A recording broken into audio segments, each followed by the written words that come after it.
दिन पहले प्रधानमंत्री नरेंद्र मोदी ने उत्तर प्रदेश की एक रैली पे कहा था, जब भारत बोलती है तो पूरा दुनिया ध्यान से सुनती है।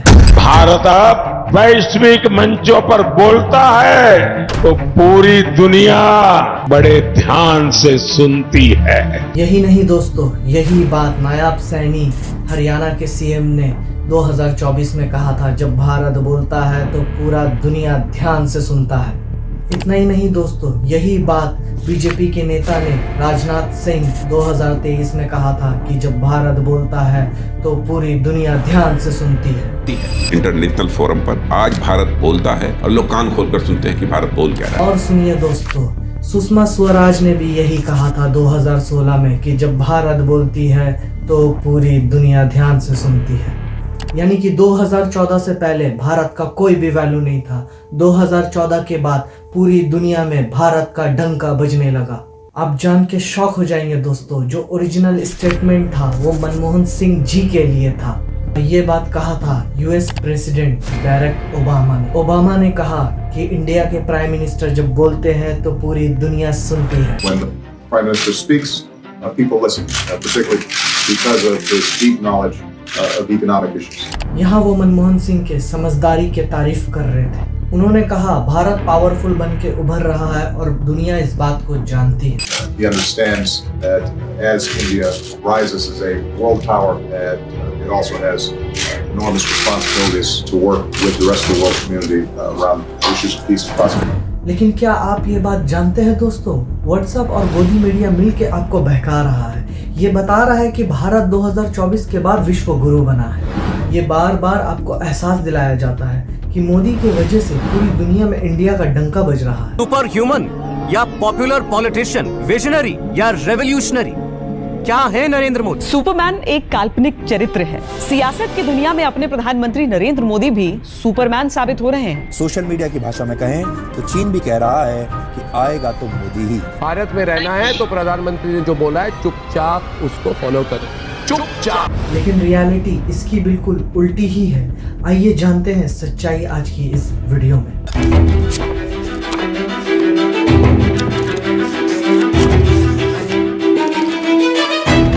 होम मिनिस्टर अमित शाह ने उड़ीसा के रैली में कहा कि ये प्रधानमंत्री है जो कोणार्क के मंदिर को पूरी दुनिया में फेमस बनाया। दुनिया भर के नेता मोदी जी के साथ हाथ मिलाकर फोटो खिंचाते थे। इसके पीछे तस्वीर कौन सी थी? हमारे कोणार्क के सूर्य मंदिर की तस्वीर के सामने मोदी जी ने हाथ। कोणार्क का सूर्य मंदिर आज दुनिया भर में प्रसिद्ध। लेकिन आप यूनेस्को का ऑफिशियल वेबसाइट में अगर जाके देखोगे तो कोणार्क का मंदिर 1984 में वर्ल्ड हेरिटेज साइट बन गया था। और इन्होंने सेम चीज योगा के साथ भी की है। 22 जून 2023 में राजनाथ सिंह ने कहा था, दुनिया हमारे योग कल्चर को अडेप्ट कर रही है। हेल्थ मिनिस्टर मनसुख मांडविया ने भी यही कहा था, योगा अब इंडिया की सॉफ्ट पावर बन रही है। लेकिन अब देखिए यूनाइटेड नेशन ऑफिशियल वेबसाइट पे क्या लिखा है। 11 दिसंबर 2014 को योगा डे प्रोक्लेम किया गया है। मई 2014 से पहले दुनिया में योग के बारे में किसी को जानकारी नहीं थी और ठीक 2014 के बाद पूरा दुनिया में योगा इतना फेमस हो गया। असलियत देखिए क्या है। 2013 की इस फोटो को देखिए। कनाडा के प्रधानमंत्री जस्टिन ट्रूडो मयूर आसन कर रहे हैं और इस तस्वीर में कनाडा के फॉर्मर प्राइम मिनिस्टर और उनके पिता मयूर आसन कर रहे हैं। और ये देखिए एक और आर्टिकल 2007 का आर्टिकल है, बाबा रामदेव ने अमेरिका में पहली बार योग करवाया। लेकिन अब इससे भी पीछे चलते हैं। ये फोटो देखिए, इन म्यूजिशियन के बीच ये कौन सा आदमी है जो अपने सर के बल खड़ा है? ये है यहूदी मेनुहिन। ये है दुनिया के सबसे फेमस वायोलिनिस्ट में से एक। और देखिए यहाँ ये शीर्ष आसन कर रहे हैं। जानते हैं ये कैसे हुआ? 1952 का बात है। हमारे पहले प्रधानमंत्री जवाहरलाल नेहरू ने यहूदी मेनुहिन को इंडिया में इनवाइट किया था। उन्होंने पंडित नेहरू से कहा था, उन्होंने योग के बारे में कोई किताब देखी है। पंडित नेहरू खुद योग करते थे। यहाँ आप उनकी शीर्ष आसन करते हुए ये फोटो देख सकते हैं। तो पंडित नेहरू ने मुलाकात करवाई यहूदी मेनुहिन का योगा आचार्य VKS से। मेनुहिन काफी स्ट्रेस में रहते थे। 45 मिनट बाद जब वो उठे तो उन्हें अंदर से ये फीलिंग आई कि वो इतने रिलैक्स है कि पिछले 10-15 सालों में इतने रिलैक्स वो कभी नहीं हुए। मेनुहिन बड़े बिजी रहते थे, बार बार इंडिया आना उनके लिए पॉसिबल नहीं था, इसलिए उन्होंने अयंगार को यूरोप पे इनवाइट किया और कुछ इस तरीके से अयंगार ने योगा को पूरी दुनिया में फेमस किया। और ये सब 1960 से हो रहा था। ये एक और फोटो देखिए 1964 की। अयंगार नेहरू के घर पे मेनुहिन को योग करवा रहे हैं, जिसे हम कसरत के रूप में जानते हैं, उसे हठ योग कहा जाता है।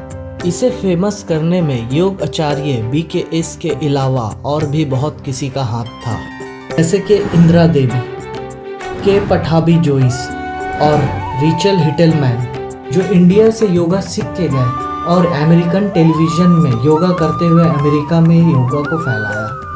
अगर बात करें पश्चिमी दुनिया में मेडिटेशन और स्पिरिचुअल फैलाव की, तो इन्होंने फैलाया है स्वामी विवेकानंद, जिद्दू कृष्णामूर्ति, आचार्य ओशो, परमहंस योग आनंद और अभय चरणानंद भक्ति बेदांत। इन सब का बहुत बड़ा योगदान रहा। लेकिन नरेंद्र मोदी और उनके सपोर्टर कहाँ ये सब मानने वाले। उनके हिसाब से तो 2014 से पहले इंडिया एक बियाबान जंगल था और मई 2014 के बाद अचानक डेवलप हो गया इंडिया। और नरेंद्र मोदी और कंगना रनावत जैसे लोगों ने ये तक कह दिया था कि 2014 से पहले इंडियन लोगों में कल्चरल कॉन्फिडेंस ही नहीं था। कहते थे इंडिया के लोगों को शर्म आती थी खुद पे। मैं एक्स्ट्रा नहीं बोल रहा हूँ, प्रधानमंत्री नरेंद्र मोदी ने 2015 में खुद ये कहा था। एक समय था जब लोग यार पता नहीं पिछले जन्म में क्या पाप किया था, हिंदुस्तान में पैदा हुई रहे। ये कोई देश है, ये कोई सरकार है, ये कोई लोग है। नरेंद्र मोदी जी, अगर आपको कुछ पता ना हो तो ना बोला करो। इस तरीके से पूरी दुनिया में इंडिया को बदनाम करने की क्या जरूरत है। सच्चाई आज के दिन ये है दोस्तों कि 2022 में इंडियन सिटीजनशिप छोड़ने वाले लोगों ने सारे रिकॉर्ड तोड़ दिए। सिर्फ एक साल में 2,25,000 लोगों ने इंडियन सिटीजनशिप छोड़ दिए। नवंबर 2023 US custom and border protection के डेटा के हिसाब से 57,000 इंडियन इलीगल यूएस एंट्री करते हुए पकड़े गए।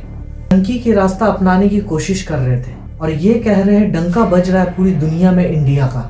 असली में दोस्तों व्हाट्सएप यूनिवर्सिटी और गोदी मीडिया के चैनल में बज रहा है डंका और फेक तस्वीरें फैलाई जा रही है। ये देखिए, द न्यूयॉर्क टाइम ने नरेंद्र मोदी का फोटो को फ्रंट पेज पे छापा है और उन्हें दुनिया का आखिरी उम्मीद कहा है। और न्यूयॉर्क टाइम ने खुद ट्वीट करके कहा है ये झूठी तस्वीर है।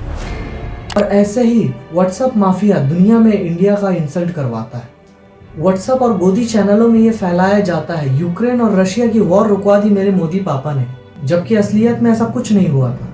Extrapolating that to say that somebody is holding a bombing or that this is somewhere we are coordinating that, I think is absolutely inaccurate. Actual में ये कैसा डंका बज रहा है आप खुद देख सकते हैं। 2015 में टाइम मैगजीन के कवर पेज में फोटो छपी वाई मोदी मैटर्स और उसे देख के मोदी सपोर्टर खुशी से पागल हो गए। लेकिन उसी टाइम मैगजीन ने 2019 में फिर से ये फोटो छापी। इस बार लिखा इंडियाज डिवाइडर इन चीफ, यानी भारत में दरारें डालने वाला। इसे देख के मोदी सपोर्टर कहने लगे ये तो भारत विरोधी मैगजीन है। ऑस्ट्रेलिया के एक अखबार हेरल्ड सन ने 2024 में एक खबर छापी थी। उसमें छपा था इंडिया के पीएम नरेंद्र मोदी का मास रेपिस्ट के साथ लिंक है। इसमें प्रज्वल रेवन्ना के बारे में बात हो रही है, जिसके पेन ड्राइव में 2800 यौन शोषण की वीडियो है। ये जापान के अखबार देखिए, निकेई एशिया। लिखा है मुसलमानों के खिलाफ इंडिया के पीएम मोदी हेट स्पीच देने की वजह से पूरी दुनिया में आलोचना झेल रहे हैं और प्रधानमंत्री मोदी उसके लिए वोट मांग रहे थे।